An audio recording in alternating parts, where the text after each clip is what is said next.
सभापती महोदय, अतिशय महत्त्वाचा हा प्रश्न आहे ज्याचा ओझरता उल्लेख महिला दिनाच्या दिवशी झाला होता, पण याच्यावरती अतिशय महत्त्वाचं आणि लक्ष देणं गरजेचं आहे। Sexual harassment at workplace Vishakha guideline 1997 ला सुप्रीम कोर्टाच्या माध्यमातून झालेली आणि 2013 मध्ये विशाखा कायदा बनला, ज्यामध्ये कुठल्याही आस्थापनेत 10 पेक्षा जास्त महिला जर त्या ठिकाणी कार्यरत असतील त्या ठिकाणी आयसीसी कमिटी झाली पाहिजे, विशाखा कमिटी झाली पाहिजे, त्याचा फलक हा त्या आस्थापनेच्या दर्शनी भागात लागला पाहिजे, त्यांना कार्यालय दिलं पाहिजे। परंतु सर्रास या सगळ्या गाईडलाईनचं उल्लंघन आपल्याला होताना दिसतंय। आपण जबाबदारीने सांगते, राज्यातल्या पोलीस स्टेशनमध्ये जर तक्रार या संदर्भातले किती ऑफेन्स रजिस्टर्ड झालेत तर आपल्या लक्षात येईल की ज्या महिलांना शासकीय आणि निमशासकीय कार्यालयात काम करणाऱ्या महिला ज्यांना त्यांच्या जॉबची गॅरंटी आहे अशाच महिला त्या ठिकाणी तक्रार दाखल करण्यासाठी जातात, हे सुद्धा निदर्शनाला आलेलं आहे। जवळपास 90% महिला या प्रायव्हेट आस्थापनेत काम करतात, त्यांना त्रास दिला जातो। आयसीसी कमिटी हो विचारते आणि त्या ठिकाणी त्यांच्यावर खोटे आळ काढून त्यांना काढून टाकलं जातं।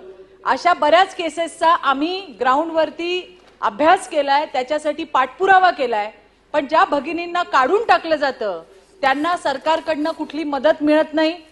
कायदा आपल्या कामगार विभागाचा प्रायव्हेट आस्थापनेमध्ये कुठलाही अंकुश नाही आणि त्यामुळे त्यांची मनमानी त्या ठिकाणी चालते। महिला हा छळ सहन करतात आणि त्या ठिकाणी त्या काम करत राहतात आणि त्यामुळे माझा हा प्रश्न आहे की विशाखा समिती ज्या शासकीय, निमशासकीय आणि खासगी आस्थापनेत अद्याप गठीत नाही त्याच्यावर सरकार काय कारवाई करणार? ज्या विशाखा गाईडलाईनचं उल्लंघन होतं त्याच्यावरती सरकार काय काम करणार? कामगार विभागाचा याबाबतीत से असणं अतिशय गरजेचं आहे, कारण या खासगी आस्थापना कुठल्याही पद्धतीच्या सरकारच्या नियमांना त्यांच्या कुठल्याही सांगितलेल्या गोष्टींवरती कार्यरत काम करताना आपल्याला दिसत नाही।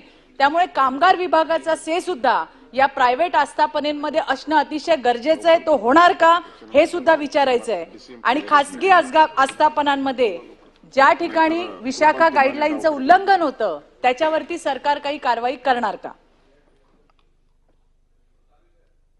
सभापती महोदय, सन्मान्य सदस्य चित्राताई वाघ यांनी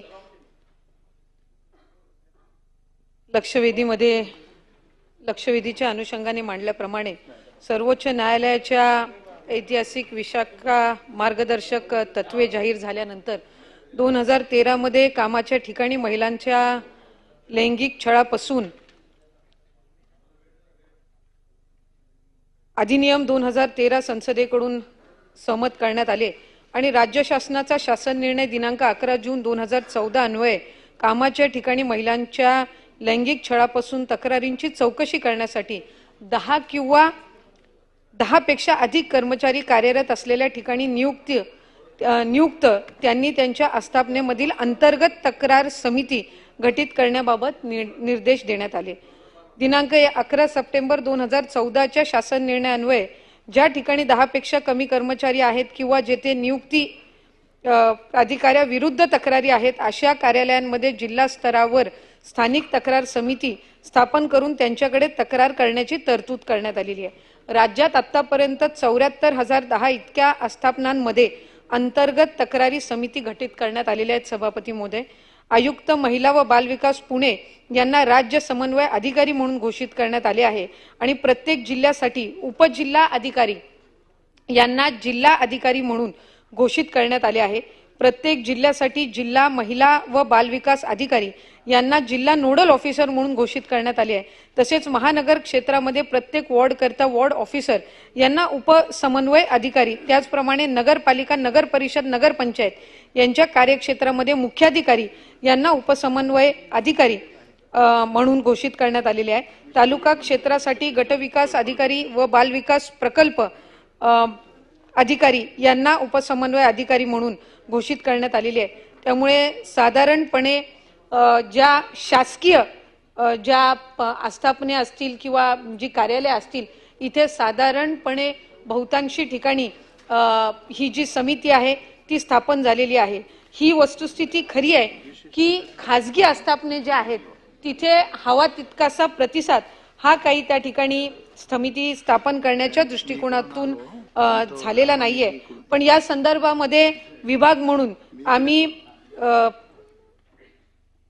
11 सप्टेंबर 2024 रोजी आणि या व्यतिरिक्त सुद्धा जे संबंधित विभाग आहेत यांच्याकडे शी बॉक्स पोर्टल असेल किंवा आपल्या या ऍक्ट मध्ये ज्या ज्या बाबी नमूद केलेल्या आहेत त्यानुसार त्यांनी ही कारवाई करावी या संदर्भातलं आम्ही त्यांना स्मरणपत्र सुद्धा हे वेळोवेळी दिलेलं आहे। मधल्या कालावधीमध्ये मुख्य सचिवांनी सुद्धा त्या संदर्भातल्या बैठका या आयोजित करून त्या ठिकाणी त्यांनी त्या संदर्भामध्ये खाजगी आस्थापनांमध्ये अशा पद्धतीच्या समित्या स्थापन झाल्या पाहिजेत आणि तिथले जे विषय आहेत ते निकाली लागले पाहिजेत, तक्रारी निकाली लागल्या पाहिजेत अशा पद्धतीच्या सूचना दिल्या।